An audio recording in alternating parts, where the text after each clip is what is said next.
Did you know a man murdered his entire family, then lived peacefully as a neighbor for 18 years before a clay sculpture brought him down? On November 9th, 1971, John List shot his wife, his mother, and his 3 children inside their New Jersey mansion. He left the lights on, canceled the milk, and disappeared. He built a quiet new life in Virginia. New name, new wife, church every Sunday. Then America's Most Wanted aired a forensic age progression bust of his face. A neighbor called immediately. The sculpture was almost perfect. So was his mask. Did you know a gang of thieves once hid an entire construction project in plain sight right next to a bank? In 2005, a crew in Fortaleza, Brazil rented a property beside the Banco Central and set up a fake landscaping business. They planted grass. They watered flowers. They smiled at neighbors. Underground, they were digging. For 3 months, they carved a 256-foot tunnel directly beneath the vault. On a quiet weekend, they walked in and walked out with $70 million in unprocessed bills. Most of the money was never recovered. Did you know one man was rejected by nearly every institution on Earth before building a company worth hundreds of billions of dollars? Jack Ma failed his college entrance exams twice. He applied to 30 jobs and got turned down by all of them. KFC hired 24 people that day. He was not one of them. He applied to Harvard 10 separate times. 10 times they said no. Every door that could have told him he was good enough stayed shut. And here's the thing most people miss. At some point, he stopped waiting for those doors to open. He stopped needing someone else to confirm what he already believed about himself. He did not get permission. He just moved. In 1999, in a small apartment in Hangzhou, he gathered 17 friends and started Alibaba with about $60,000. Today, that company has served billions of people across the planet. The world kept score on him for years. He just refused to accept the final number. That is not a story about luck. That is what happens when you become your own authority.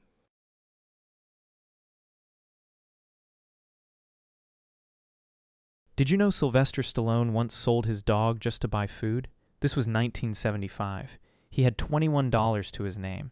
He stood outside a liquor store and sold his best friend, a bull mastiff named Butkus, to a stranger for $25. He cried walking away. A few weeks later, he finished writing Rocky in 3.5 days. Studios loved it.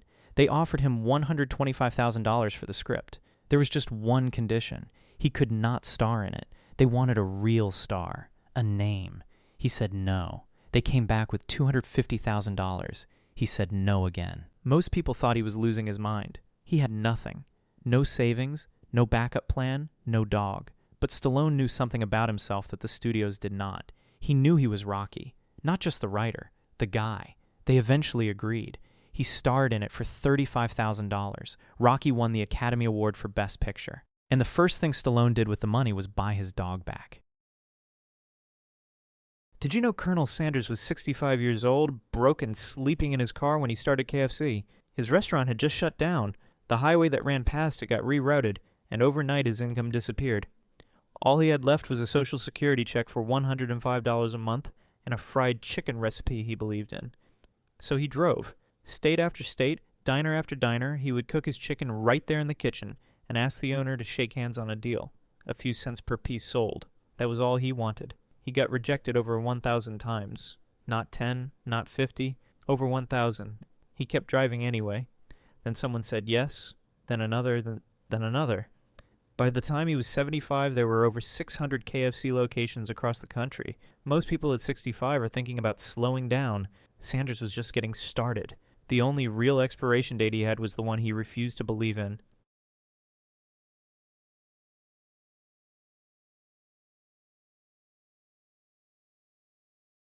Did you know Airbnb almost died selling cereal boxes? In 2008, Brian Chesky and Joe Gebbia were completely broke. Their air mattress rental idea was going nowhere. They had no money, no investors, and no backup plan. So they did something ridiculous. They designed 2 election-themed cereal boxes, Obama O's and Captain McCain's. Collector boxes sold for $40 each. They printed them by hand, stuffed them at their kitchen table, and sold out almost immediately. That one stunt kept them alive long enough to walk into Y Combinator and pitch their idea. But even then, 7 major investors said no. 7. Most people would have stopped there. Most people would have decided the embarrassment wasn't worth it. Selling cereal to save your startup is not exactly a confident moment. It's a desperate one, but they stayed in the game. And staying in the game was the whole thing. Airbnb is now worth over $75 billion. The absurd move didn't hurt them. It saved them. Never be too proud to survive. Did you know a man once interviewed for his dream job while his son slept in a subway bathroom the night before? In 1981, Chris Gardner was broke. Not struggling. Not behind on bills. Completely broke. With a toddler son named Christopher and nowhere to sleep. Every morning he put on his one good suit. He walked into Dean Witter's San Francisco office and competed against college graduates for an unpaid internship. No salary. Just a shot. Then the workday ended, and the suit came off. He and his son lined up at shelters, slept in bathrooms, and started again the next morning. He never told anyone at work. Not once. His coworkers saw a focused, sharp, hungry trainee. They had no idea that man had spent the night on a cold floor with his child. Chris Gardner completed that internship. He was the only one offered a full-time position. He eventually built his own brokerage firm worth millions. He showed up every single day. Most people will never know what that actually cost him.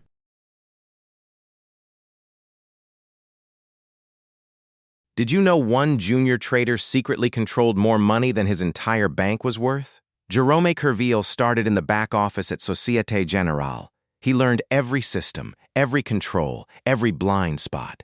Then he moved to the trading floor and used that knowledge against them. He built hidden positions worth 49.9 billion euros. Not millions, billions. More than the bank's total market value.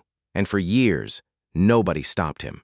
When managers discovered the fraud in January 2008, they didn't call the police. They quietly sold everything. Over 3 desperate days, they dumped his positions into a falling market, making the global crash even worse. Then they blamed one rogue trader. Kerviel was convicted and sentenced to 3 years in prison. But his defense raised a question that never went away. How does one junior employee hide 49.9 billion euros without anyone noticing? Unless someone noticed and said nothing. The bank was later fined for its own failures. Kerviel went to prison. The institution survived. Make of that what you will. Did you know someone was stealing thousands of dollars worth of bourbon from inside the distillery that made it?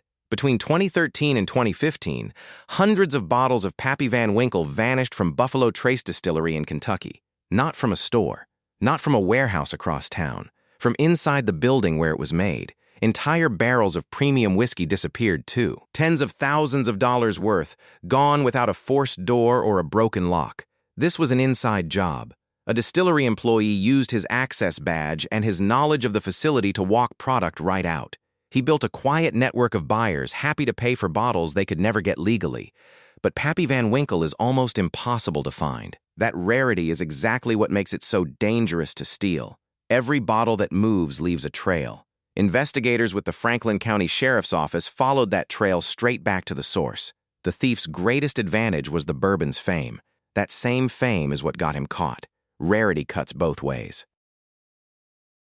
Did you know a dictator robbed his own country's bank the night before his empire collapsed? On March 18, 2003, with American bombs still hours away, Saddam Hussein signed a handwritten order. His son Qusay took that note straight to Iraq's central bank. Trucks pulled up in the dark. Workers loaded pallets of cash through the night. $920 million vanished before sunrise. Hours later, the bombs fell. Baghdad burned. The regime crumbled in days. When coalition forces swept through Saddam's palaces, they made a stunning discovery. Workers began tearing apart walls and found $650 million bricked inside, bundled and hidden like the regime knew it was finished. But the math didn't add up. $270 million was still missing. Investigators chased leads across borders. Former regime loyalists were questioned. Safe houses were raided. Nothing. That money has never been found. No arrests. No recovery. No answers. A government didn't just fall. It robbed its own people on the way out the door and got away with it. Did you know a man pulled off a $60 million heist, escaped to South America, then flew back to London because he missed his Ferrari? Valerio Vixay was already a wanted armed robber in Italy when he walked into London's Knightsbridge Safety Deposit Center in 1987. Not to rob it, to open an account. Once he was inside, he and his crew seized the staff at gunpoint and cracked the vault. Over 400 boxes. Jewelry, cash, diamonds, documents. 60 million pounds walked out the door. Vixay vanished to South America. Clean. Untouchable. But he couldn't let go of his Ferrari sitting back in London. so he flew back to collect it. British police had never stopped watching. They let him pick up the car, then pulled him over on a routine traffic stop. One parking ticket. That was the trap. He was convicted and eventually transferred to Italian custody. In 2000, during a prison transfer, he tried to escape. Police opened fire. $60 million. A perfect plan. Undone by a car he loved too much. Did you know someone once stole 294 million yen without firing a single shot or throwing a single punch? December 10th, 1968. 4 bank employees were driving through the outskirts of Tokyo, carrying year-end bonus money for thousands of workers. Then a motorcycle officer pulled them over. He told them something terrifying. A bomb had been planted under the vehicle. They needed to get out immediately. They believed him. They ran. The officer climbed into the driver's seat and disappeared with the car, the cash, and almost no trace. Police eventually zeroed in on a suspect, a former officer named Yasuki Sato, but he died in 1994 before they could ever charge him. And here is the part that still haunts people. Japan's statute of limitations ran out in December 1975, exactly 7 years after the theft. After that date, no one could ever be prosecuted. The case didn't go cold. It legally ceased to exist. No arrest, no trial, no justice.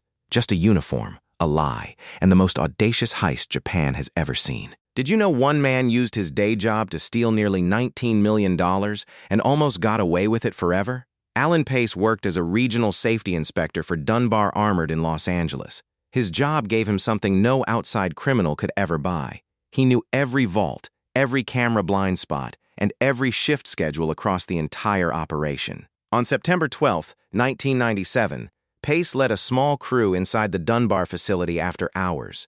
No forced entry, no alarms, just a man walking through doors he had already memorized. They loaded $18.9 million into trucks and vanished. The FBI had almost nothing. No clean prints, no witnesses. The case went cold. Then one of Pace's crew members started talking, not to police, to friends, at parties. Bragging about the score of a lifetime. Word spread. Someone listened. Then someone called. Pace was arrested in 2000. He pleaded guilty and received a 24-year sentence. The perfect inside job survived every security system Dunbar had. It could not survive one man's ego. Did you know one broken window latch led to the greatest art theft in French history? On the night of May 19th, 2010, Vjeran Tomic slipped through a faulty latch at the Musée d'Art Moderne in Paris. No tunnels, no gadgets, no team of specialists, just a broken window and a man who knew how to move quietly. He walked out with 5 paintings, a Picasso, a Matisse, a Modigliani, a Leger, a Braque. 5 masterpieces worth an estimated 500 million euros carried out like groceries. Tomic was eventually caught, but the investigation uncovered something devastating.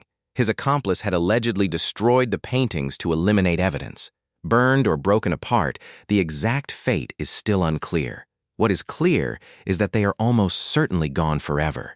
No recovery. No reunion with the public. Just absence where greatness once hung. Tomic was sentenced to 8 years in prison. The museum got its verdict. The world never got its paintings back. The most low-tech heist of the century became its most irreversible cultural loss. Did you know a geologist once salted a jungle with gold shavings and fooled the entire financial world? Michael de Guzman was the real deal, a trained Filipino geologist with years of field experience and a reputation that opened doors. That credibility was exactly what made the lie so deadly. In the early 1990s, deep in the rainforests of Borneo, de Guzman began doctoring core samples. He shaved real gold into the cylinders pulled from the earth, then sent them off for testing. The results came back extraordinary. A world record deposit. Billions of dollars worth of gold just sitting in the jungle. Bre-X, the tiny Canadian mining company behind the find, exploded to a $6 billion market cap. Pension funds poured in. Ordinary investors followed. Then, in 1997, a major mining firm demanded independent testing. Days before de Guzman was scheduled to face questioning, he fell from a helicopter over the jungle. His body was found badly decomposed. The fraud collapsed completely. The gold was never there, and whether de Guzman jumped, fell, or was pushed has never been proven.